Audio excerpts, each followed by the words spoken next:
Hello guys, আবার একটা নতুন মিনি ব্লগ নিয়ে চলে এসেছি। তো আমি আর দিদি মিলে চলে এসেছি কাঁচরাপাড়া স্টেশনে। ট্রেন আসার অপেক্ষায় দাঁড়িয়ে আছি। এবার ট্রেনে উঠে পড়েছি। আজকে কোথায় যাচ্ছি একটু পরেই তোমরা জানতে পারবে।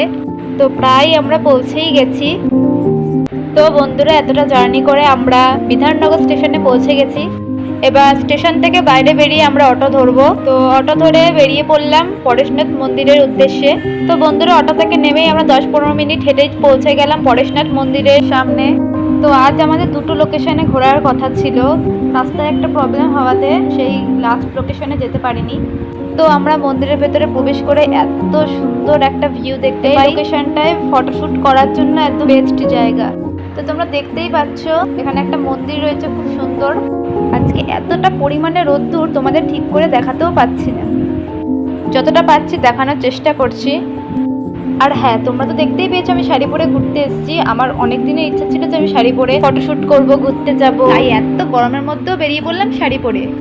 আমাকে এই শাড়িটা পরে কেমন লাগছে অবশ্যই কমেন্ট করে জানিও কিন্তু। আর তোমরা যদি এরকম সুন্দর সুন্দর লোকেশন জানতে চাও, চ্যানেলটাকে অবশ্যই লাইক আর একটা সাবস্ক্রাইব করে রেখো কিন্তু।